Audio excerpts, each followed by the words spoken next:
Kia ora team, welcome to the Parkrun Brief, the weekly parkrun training podcast where I break down what we've published this week on parkruntraining.co.nz and turn it into a practical coaching advice you can use this Saturday. Let's start with the Sunday reset. This is time for you to basically reset your legs, reset your mind, and some things you can go through on Sunday after your parkrun just to refresh things. The running doesn't need to tax your legs. It loads your nervous system, your focus, and your emotions as well. By the time Sunday arrives, it's not uncommon to feel physically tight and mentally cluttered. That's why the most effective Sunday routines don't separate body and mind, they reset both together. A simple runner's Sunday ritual isn't about chasing fitness or fixing flaws. It's about clearing fatigue, restoring perspective, and starting the week feeling lighter in your legs and in your head. Step one is to move on gently on purpose. Before stretching or rolling, move.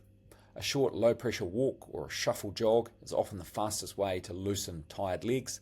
Keep it easy, enough that breathing stays relaxed and conversational friendly.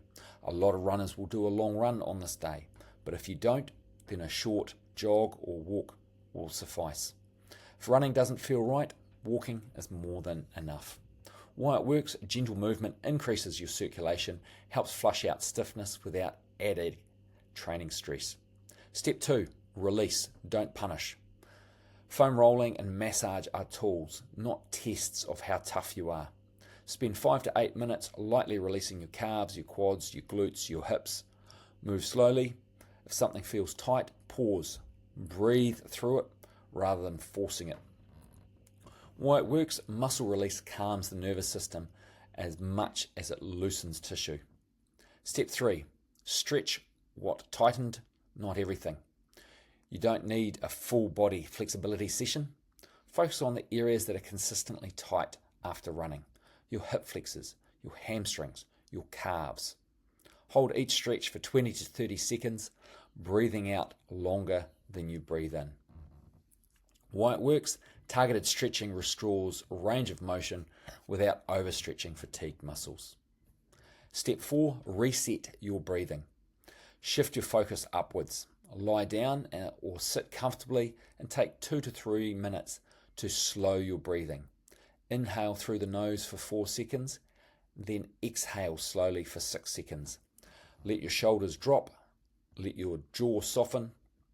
Why it works: this signals your body that it's safe to recover, switching you out of the go mode and into restoration. Step 5, close the loop mentally. Before the week rushes in, take a moment to mentally close the previous one. Ask yourself, what went well this week? What drained me unnecessarily?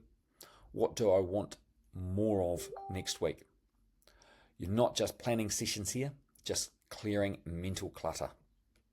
Why it works: mental reset improves motivation and focus when training resumes. This is a ritual, not a rule. The Sunday ritual doesn't need to be perfect or identical every week. Some Sundays you'll do all of it. Some weeks just 1 or 2 steps. What matters is the intention. When you regularly reset your legs and your mind, running stops feeling like something you're consistently pushing through. It starts feeling like something you're building towards. Sunday is where you restore, Monday is where you apply, and Saturday is where it shows. On Saturday, we published the Saturday Spark, the mental shift that makes your parkrun feel easier. If you want your parkrun to feel easier, not just the stopwatch, but in your body and in your head, there's one mental shift that changes everything. Stop trying to hold on and start trying to stay smooth. Most runners approach parkrun by trying to hang on for as long as they can. That mindset creates tension, panic pacing, and a gradual fight against discomfort. But the runners who improve fastest don't win parkrun by battling it. They win it by staying smooth for longer. Why hold on makes you feel worse. When you tell yourself you have to hold on, your brain hears danger, stress, survival, urgency. So your body responds with tight shoulders, stiff arms, short breathing, rushed cadence, wasted energy. Even if your pace is fine, everything feels harder because you're running tense, and tension is expensive. The shift to stay smooth. Smooth doesn't mean slow, it means efficient. When you choose smooth as your goal, you naturally do the things that make your run feel better. You relax your face and jaw, you soften your hands, you breathe deeper, you keep your stride light, you stop surging unnecessarily. Smooth running turns discomfort from something you fear into something you manage. What to tell yourself today? Here are 3 smooth cues that you can use during your park run. Tall and loose. Posture up, shoulders down. Breathe low. Slow the breath and let the lungs do their job. Quick feet, quiet effort. Light steps, no stomping, no straining. Those 3 cues, tall and loose, breathe low, and quick feet, quiet effort. Those 3 cues don't make you slower, they help you waste less energy. When it starts feeling hard, because it will, at some point parkrun always gets uncomfortable. That's normal. But instead of thinking, here we go, I'm about to blow up, think, how smooth can I stay for the next 60 seconds?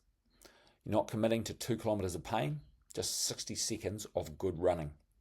Then another 60 seconds, and then another. That's how strong parkruns are built. The takeaway, if you want your parkrun to feel easier, adopt this mindset. Don't fight the run, don't hold on, stay smooth. Smooth is fast, smooth is confident, smooth is sustainable. Run smooth on Saturday and you'll surprise yourself with what you can hold without holding on. The Friday fast track is one of my favourite workouts actually.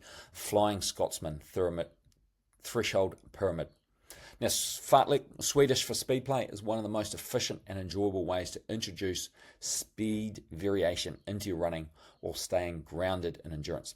The Flying Scotsman pyramid fartlek is a structured version of this classic method where progressively challenges your pace, then tapers the effort, helping build speed, endurance, rhythm, and mental toughness for parkrun. The session starts off with a warm-up, 10 minutes at level 2, easy, relaxed running. The main set, the threshold pyramid, starts off with 5 minutes at level 4, then 2.5 minutes at level 2. 4 minutes at level 4, then 2 minutes at level 2. 3 minutes at level 4, minute and a half at level 2. 2 minutes at level 4, and then a minute at level 2, finishing with a minute at level 4 and then straight into the cool down of 10 minutes at level 2, and then post-run 10 minutes of gentle stretching. This session works for parkrun because the session descends in duration with each rep. The pyramid design that targets variety of running systems and skills. For parkrunners, it's a versatile quality session that delivers a blend of speed and endurance stimuli. Improves your ability to settle into race pace after faster surges, and it gives you enhanced comfort with pacing changes mid-run. Better aerobic and anaerobic interplay, more confident closing speed when the pace picks up.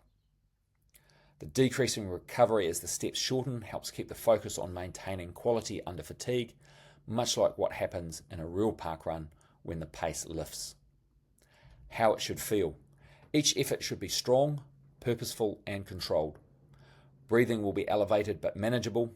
Rest intervals should feel genuinely easier. The shorter reps will feel sharper. The longer reps build rhythm. Adjust your level 4 pace so that even the final 1 minute effort feels hard but controlled, not all out. You're aiming for pace precision, not sprinting. Now my tip, think flow, not fury. Use the easy jog segments to reset your form and calm your breathing. Don't let them turn into a shuffle. This workout is much about maintaining good mechanics under pressure as it is about the actual speed work. Visualize yourself responding to mid-race surges, then settling back into pace. That's the real benefit of this pyramid format. Now, if you'd like to join me doing that workout on a treadmill using the Velocity app, there's a link in the description down below so you can join me and do this workout with me, the Flying Scotsman Threshold Pyramid Fartlek. Want to finish your next parkrun feeling stronger and more in control? Then I've also got a link to my free guide, Stronger for Parkrun, a quick routine to finish your 5K better. Simple, effective strength session that you can add after any run, including after the Flying Scotsman. There's a link down below in the description to get that for free as well. All right, so on Thursday I published an article about parkrun pacing under pressure, how to run your best 5K when conditions aren't perfect. And one of the sneakiest traps in parkrun is expecting your pacing plan to work the same every single week. Same effort, same strategy, same outcome. But the reality is parkrun really gives you perfect conditions. You might face wind, hills, congestion, mud, heat, tight turns, or simply a body that doesn't feel as sharp as last week. And that's exactly why this article matters, because runners who improve fastest aren't the ones who only pace well on good days. They're the ones who can pace wisely when the day gets difficult. And this is the fourth in a series of articles, the first one being Mastering Your Pace for Parkrun, Coach's Guide to Running Your Best 5K. Parkrun Pacing, Why Patience Beats Bravery Over 5 kilometres, and Parkrun Pacing and Progress, How Consistent Training Unlocks Your Next 5K PB. This is the fourth article, and there's a fifth article that will be published next week. So how do you pace well when the course or the day tries to knock you off your plan? The biggest pacing mistake in tough conditions, when conditions are harder than expected, most runners make the same mistake. They try and force the pace anyway. They think, I should be faster than this. My watch says I'm behind. If I push now, I can get it back. And suddenly the whole run becomes a battle against the pace instead of a smart execution of effort. But tough conditions require effort-based pacing, not speed-based pacing, because your body doesn't know your goal time, it only knows how hard it is working. The rule that never changes: protect the middle. No matter what the conditions are, the middle of the parkrun is where pacing success is decided. You can survive a messy first kilometre. You can always summon something late. But if you overcook the effort through kilometres 2, 3 and 4 and don't just slow down, or you don't just slow down, you lose rhythm, you lose composure, and you lose control. Smart pacing under pressure is really just don't pay for the first kilometre in the fourth. How to pace parkrun when it's crowded. Crowded starts and bottlenecks cause two problems. You go out too hard trying to get around people, and you surge repeatedly and waste energy early. A smarter approach is to accept the first 1 to 2 minutes might be slower. It focuses on smoothness, not passing. Use your breathing as the guide, not frustration. The runners who pace best aren't the ones who win the start. They're the ones who arrive at halfway, still in control. How to pace a hilly or a rolling parkrun. If you try and run even pace on a hilly course, you'll almost always ruin yourself. Hills demand you pace by effort, not splits. Uphill, shorten your stride. Keep your effort strong but controlled. Avoid the panic surge that spikes your heart rate. Downhill, stay smooth and relaxed. Let the speed come naturally. Don't sprint the uphill to make up time unless you are already strong. Your goal on the hills is not to run the hill fast, it's to run the whole 5 kilometre well. How to pace in wind, the silent time killer. Wind is deceptive because it makes you feel like you're working harder for no reward. Here is what most runners do wrong. They fight the headwind and burn energy. They over-relax on the tailwind and waste an opportunity. The smarter approach: into the headwind, hold effort, accept a slower pace. With a tailwind, stay engaged and gently press. Wind punishes runners who chase pace, but it rewards runners who manage effort. How to pace when you don't feel great. This is the one that matters most long term. because consistency isn't built on your best day, it's built on your average days. Some Saturdays you'll feel flat, poor sleep, heavy legs, stress, soreness, heat or dehydration, accumulated fatigue. On those days, the goal isn't to save the run, it's to pace it well relative to what you've got. A simple flat day pacing rule: start 2% more conservative than normal, then reassess at halfway. That small adjustment often saves your finish and your confidence.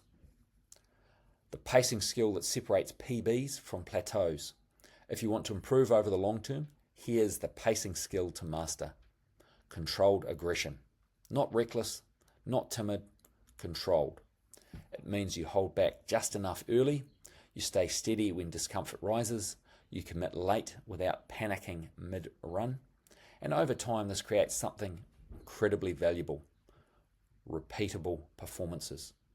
Because once your parkrun becomes repeatable, improvement becomes predictable. The real use of parkrun PB calculator. This is where a parkrun PB calculator becomes useful in the bigger picture. Not as a race day pacing guide, not as a guarantee, but as a way to shift your focus away from what happened today towards what might be possible if I train consistently for a few weeks. That matters on tough condition days, because instead of thinking that was a bad run, you start thinking that was a tough day, but I handled it well and I'm still progressing. I've got a link in the description for my free parkrun PB calculator. It helps runners stay invested in the process even when the conditions aren't helping. Simple pacing checklist for any PB course. Next Saturday, regardless of the course or weather, use this strategy. First kilometre is calm, smooth, controlled. The kilometres 2 and 3, a steady effort. Stay patient. The fourth kilometre, focus on and build pressure gradually, and then commit in the final kilometre. No bargaining with yourself, just commit. The goal is to finish feeling like you raced well, not like you survived badly. And the final thought in this article: pacing that works every week. Perfect days come and go, but progress belongs to runners who pace intelligently on the messy Saturdays too. If you can pace well when it's crowded, windy, hilly, hot, or you've got heavy legs, you're not just improving your parkrun results, you're becoming a better runner. If you want extra motivation to stay consistent and see what might be achievable over the next few weeks, click the link down in the description and download my free parkrun PB calculator. It's a great next step. Run smart, run patient, finish strong. So on Wednesday, had my parkrun power tip published, and it's all about using a lightweight GPS watch for timing and to pace. Why this tip matters. Pacing is one of the biggest factors in a strong parkrun and one of the easiest to get wrong. Start too fast and you pay for it later. Start too cautiously and you leave time on the table. A lightweight GPS watch such as a Garmin or even an Apple iWatch is a simple timing strategy and can help you pace smarter. Stay controlled early and finish stronger without obsessing over the numbers or overthinking every split. Why a lightweight watch works best: you don't need the latest high-end watch loaded with features. In fact, too much data can become a distraction. A lightweight GPS watch allows you to check your pace quickly and easily, stay aware of effort without constant glancing at it, and keeping arms and stride relaxed. Keep focus on running, not scrolling. Simple data beats complicated metrics on parkrun day. How to use the timing without overthinking it. There are a few effective pacing approaches. Early check, then feel. Check the pace in the first 500 to 1,000 metres. Settle into your target effort. Run mostly by feel through the middle. Use the watch again late to guide your finish. Split awareness. Use kilometre splits as gentle checkpoints. Ask, am I close to plan? Not, am I perfect? Small adjustments early prevent big problems later. Time-based cues. If you prefer less data, use elapsed time to guide your effort. Combine timing with landmarks you already know. This keeps your focus external and relaxed. Avoid these common watch mistakes. Don't chase pace fluctuations caused by GPS lag. Don't stare at your wrist every few seconds. And don't let one slow split derail your mindset. The watch is a guide, not the boss. Why this helps you run better. Smart use of timing prevents overly fast starts, encourages even pacing, supports confident decision making, reduces mental stress, and helps turn fitness into performance. When pacing feels controlled, finishing strong becomes far more likely. A lightweight GPS watch or simple timing strategy can be a powerful pacing tool when used wisely. Keep it simple, trust your preparation, and let the watch support your run, not dominate it. Used well, timing helps you run parkrun with confidence and control. And last Tuesday, I published an article about why starting too fast on hills can ruin your parkrun. This is an analysis of Jessica Bray's parkrun at Dunedin Parkrun on the 5th of April 2025. Now, Dunedin Parkrun is one of those courses where pacing can make or break your result. It starts fast and runnable, but once you reach the middle kilometres, the terrain demands respect. If you go out hard early to bank some time, the hills can take it all back and then some. In part one of this two-part parkrun progress report series, we're analysing Jess Bray's run from 5th of April 2025, where she recorded a time of 22:36, and the data gives us a clear lesson in effort distribution on a hilly course. Now, Jess's splits were a 4:01, 4:05, 5:05, 4:57 and a 4:33. At first glance, what stands out from that pattern is fast opening 2 kilometres, a significant slowdown in the 3rd and 4th kilometre, with partial recovery in the final kilometre. That pacing profile is extremely common on courses that go from flat to rolling or hilly, especially when the first kilometre is run at close to a PB pace. The course profile: flat first, then the work begins. Here's what the terrain looked like across the run.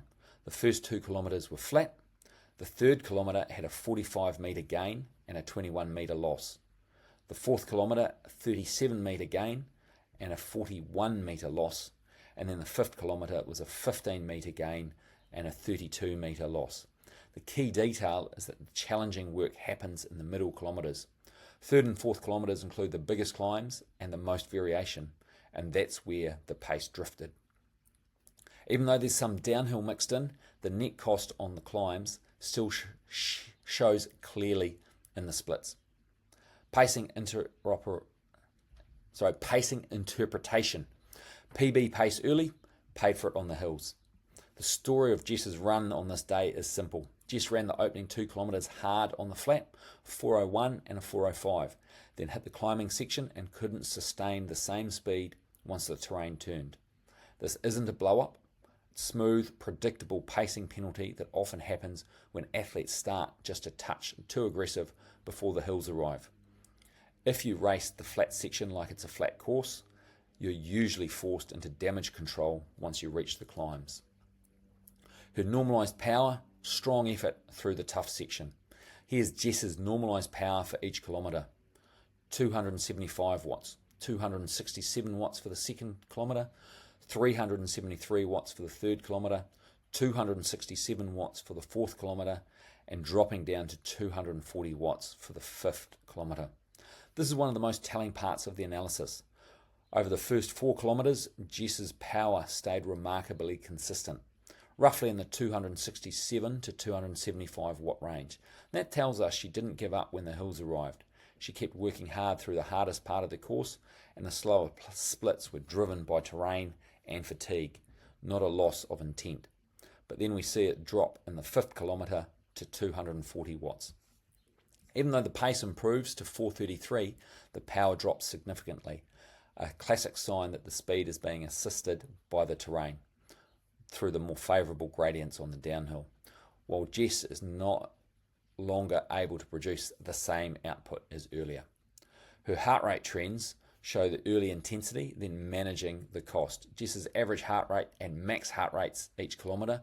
The first kilometre was 166 as an average, with 182 for her max. The second kilometre averaged 186 and maxed out at 191 beats per minute. The third kilometre, the average had dropped down to 172, but her max heart rate was still nice and high, 190. Now that was recorded very early on in the third kilometre, not long after she maxed out for this run at 191 towards the end of the second kilometre. The fourth kilometre average was still 172, same as the third, and her max heart rate in that kilometre was 180. The final kilometre averaged 174 with a max heart rate of 182. But there is the second kilometre. She averaged 186 beats per minute.